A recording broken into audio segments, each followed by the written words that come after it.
From the moment you step onto a plane, buckle into your car, or tap on your smartphone, you're interacting with products whose safety has been subject to an invisible, often ruthless, calculation. Behind the facade of modern engineering and design lies a process where human lives and well-being are, by necessity, quantified. This isn't about malicious intent in every case, but rather a systemic approach within corporate structures where risk is weighed against financial performance. Our investigation reveals how this equation silently shapes the world around us, often without our conscious awareness, making safety not an absolute, but a negotiable expense. Inside corporate boardrooms, decisions are made that quietly determine how much risk is deemed acceptable. This isn't an emotional debate, it's a cold, brutal calculation. Industry analysts frequently point to a recurring question posed in executive meetings: is fixing the flaw cheaper than paying for the lawsuits? This query, often veiled in financial jargon, serves as a pivotal decision point. It forces a direct comparison between upfront investment in safety enhancements and the potential, often delayed, costs of legal settlements, fines, and reputational damage. The answer profoundly influences product development and public safety standards. Engineers are often the first line of defense, identifying potential hazards and submitting formal warnings. However, these critical insights frequently pass through a bureaucratic filter, transforming from urgent safety alerts into overlooked memos. According to internal reports from several sectors, these warnings are often downplayed or dismissed when their suggested solutions carry significant cost implications. The prioritization shifts from purely technical safety to a cost-benefit analysis where the benefit of preventing a statistically improbable incident is outweighed by the certain cost of immediate remediation. This process fundamentally compromises preventative safety measures.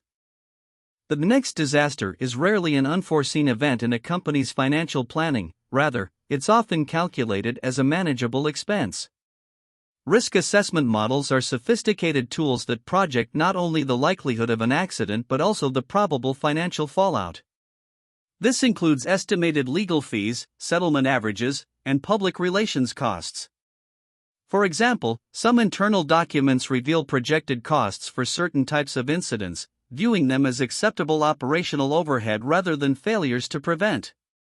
This analytical approach, while financially prudent, reframes catastrophic events as predictable, albeit undesirable, line items in an annual budget.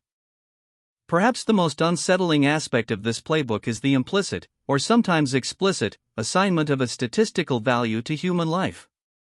In legal and economic terms, a life lost in a product failure or industrial accident translates into a calculable sum for wrongful death lawsuits. While no company would admit to valuing a life, their financial models do precisely that.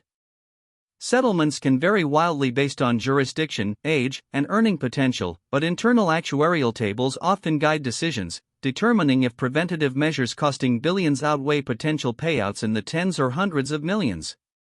This cold accounting underpins many corporate safety strategies. The cost-cutting mentality often begins not on the assembly line, but at the initial product design stage. Design engineers are frequently given strict budget parameters that can inadvertently limit safety innovation. Instead of designing for maximum theoretical safety, the directive becomes designing for minimum acceptable safety that still meets regulatory compliance. This means a stronger, more durable component might be sidelined for a slightly cheaper alternative that just passes stress tests. The impact is subtle but pervasive, embedding potential vulnerabilities into products from their very conception, prioritizing material cost savings over enhanced resilience and durability. A critical point of compromise frequently emerges in material selection. Manufacturers routinely face choices between premium-grade materials offering superior durability and a slightly less robust, but significantly cheaper, alternative. Consider a component designed to withstand 10,000 stress cycles. A high-grade alloy might reliably perform for 15,000 cycles at a 15% higher unit cost, while a standard alloy reliably performs for 10,500 cycles. Financial models often favor the latter, arguing the standard material meets the specification, thus rendering the premium choice unnecessary or excessive. This prudent approach to material sourcing can shave fractions of a cent off per unit, accumulating into millions in savings across mass production, but introduces a narrower margin of safety for the consumer. When it comes to testing, the goal often shifts from exhaustive safety validation to merely achieving minimal viable testing necessary for regulatory compliance. Rather than pushing products to their absolute breaking point to identify unforeseen weaknesses, companies may opt for tests that only confirm adherence to established standards. For instance, a regulator might mandate a crash test at 30 miles per hour, while engineers might advocate for testing at 40 or 50 miles per hour to understand real-world limits. The additional costs and potential failure revelations can lead executives to stick strictly to the mandated 30 miles per hour benchmark. This approach ensures legal compliance but might leave critical safety gaps unchecked, especially in complex use cases. The corporate influence on safety standards extends beyond internal decision-making to direct engagement with legislative bodies. Companies invest substantial resources in lobbying efforts aimed at shaping or weakening regulatory frameworks. Reports from advocacy groups frequently highlight how industry representatives push for less stringent safety requirements or exemptions for certain products. This can create regulatory loopholes where products, while technically compliant, do not meet a higher safety threshold that might be achievable. The result is a system where profit motives can directly influence the very rules designed to protect consumers, often delaying the implementation of essential safety upgrades for years. When a safety incident inevitably occurs, companies activate a sophisticated public relations playbook. The messaging often focuses on isolated incidents, swift corrective actions, and expressions of concern, carefully crafted to manage public perception and minimize long-term reputational damage.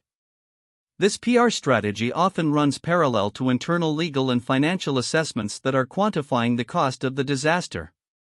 While public statements might emphasize commitment to safety, internal documents typically prioritize mitigating financial liabilities. This dual approach reveals the stark contrast between the company's external narrative and its internal economic calculus, an observation highlighted by numerous investigative journalists. Those who dare to challenge these internal calculations often pay a steep personal price. Whistleblowers, typically engineers or quality control personnel, step forward with critical information about ignored safety warnings or deliberate cost-cutting. Their actions, while vital for public safety, frequently result in professional retaliation, job loss, or blacklisting within their industry. This systemic pressure discourages internal reporting and perpetuates the cycle of silenced warnings, as highlighted by numerous legal cases and academic studies on corporate ethics. The message is often clear: prioritizing profit over safety, even if it leads to harm, must remain an internal, unexposed decision. In rapidly evolving industries, new technologies and products often outpace the development of safety regulations. This regulation lag creates a window where products can be introduced to market with minimal oversight regarding their long-term safety implications. For example, emerging technologies in AI or biotechnology often lack specific, comprehensive safety protocols because the risks are still being understood. Companies can leverage this gap, prioritizing speed to market and market share over extensive, time-consuming safety research. This dynamic suggests that consumers are frequently acting as unwitting beta testers for products whose full safety profiles are yet to be thoroughly vetted, a concern frequently voiced by consumer advocacy groups. For consumers, there is often an illusion of choice. We select products based on features, price, and brand loyalty, assuming a baseline of safety guaranteed by manufacturers and regulators. However, the hidden cost-cutting processes mean that even premium products may have undergone these internal calculations. The market does not typically offer a safety-first, cost-no-object option for most goods. This puts the consumer in a challenging position, trusting that industry and government oversight are adequate, while the underlying financial incentives often pull in the opposite direction. It highlights a fundamental imbalance in the information available to buyers versus manufacturers.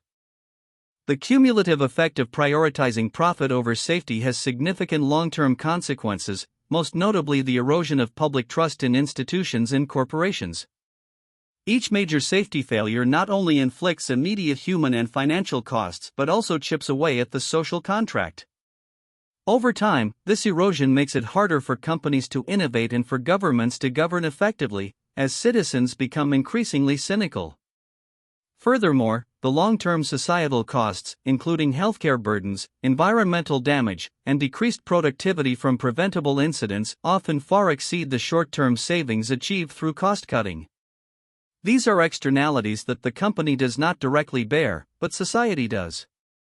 Ultimately, this deep dive into corporate decision-making compels us to confront a profound ethical question: is it morally acceptable to quantify human life and suffering as a manageable expense in a financial ledger? While the forces of capitalism inherently drive efficiency and cost optimization, where do we draw the line when these impulses directly compromise safety? This is not just an economic debate but a moral one, challenging societal values regarding corporate responsibility and the sanctity of life. As consumers, citizens, and policymakers, understanding this underlying calculus is the first step toward advocating for a system where safety is truly non-negotiable. Addressing this systemic issue requires a multifaceted approach. Stronger, proactive regulatory frameworks that anticipate emerging risks are crucial. Increased corporate transparency regarding safety audits and incident reporting would allow for greater public accountability. Empowering whistleblowers with robust legal protections and financial incentives can help bring hidden dangers to light. Finally, increased consumer awareness and advocacy can pressure companies to prioritize safety beyond mere compliance. By recognizing the mechanics of this profit over safety playbook, we can collectively push for a future where human well-being is genuinely considered a non-negotiable value, not just a line item on a balance sheet.